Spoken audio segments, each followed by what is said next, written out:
السلام علیکم ورحمۃ اللہ وبرکاتہ۔ امید کرتا ہوں کہ آپ حضرات خیریت سے ہوں گے۔ ناظرین، کیا تبلیغی جماعت کے کام کو نبیوں والا کہنا ناجائز ہے؟ تو چلیے اس کی جانکاری کے لیے ہم دارالعلوم دیوبند کا فتویٰ دیکھ لیتے ہیں۔ فتویٰ دیکھنے سے پہلے آپ سے چھوٹی سی گزارش ہے، ویڈیو کو پورا سنیے گا تاکہ پوری بات سمجھ میں آ جائے، اور دوسروں کو شیئر بھی کر دیجیے گا۔ تو چلیے فتویٰ دیکھ لیتے ہیں۔ چنانچہ کسی عیسائی نے دارالعلوم دیوبند سے سوال کیا ہے، میں یہ جاننا چاہتا ہوں کہ تبلیغ کے کام کو نبی والا کہنا درست ہے یا نہیں۔ نمبر 2، اور عالم کو اس زمانے میں تبلیغ میں جانے کی کوئی رکاوٹ ہے یا نہیں؟ اگر ہو تو بتائیے۔ تو چلیے دیکھتے ہیں دارالعلوم دیوبند نے اس کا کیا جواب دیا ہے۔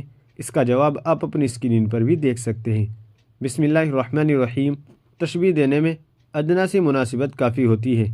اللہ کی بات کو نبیوں نے اپنی قوم تک پہنچایا، تبلیغی جماعت کے حضرات بھی دین کی بات دوسروں تک پہنچاتے ہیں۔ اس مناسبت سے نبیوں کا کام کہنا درست ہے۔ نمبر 2، اگر عالم اپنے علمی مشغلے میں لگا ہوا ہے تو اسے چھوڑ کر تبلیغ میں نہ جائے، کیونکہ اس کا علمی مشغلہ جماعت میں نکلنے سے کہیں زیادہ اہم ہے۔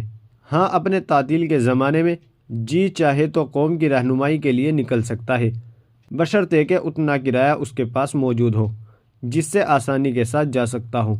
واللہ تعالی علم۔ دارالفتہ دارالعلوم دیوبند۔ ناظرین، امید ہے کہ مسئلہ آپ کی سمجھ میں آ گیا ہوگا۔ ویڈیو کو زیادہ سے زیادہ شیئر کر دیجیے گا اور چینل کو سبسکرائب بھی کر دیجیے گا۔ تو چلیے پھر ملتے ہیں کسی دوسری ویڈیو میں۔ السلام علیکم ورحمۃ اللہ وبرکاتہ۔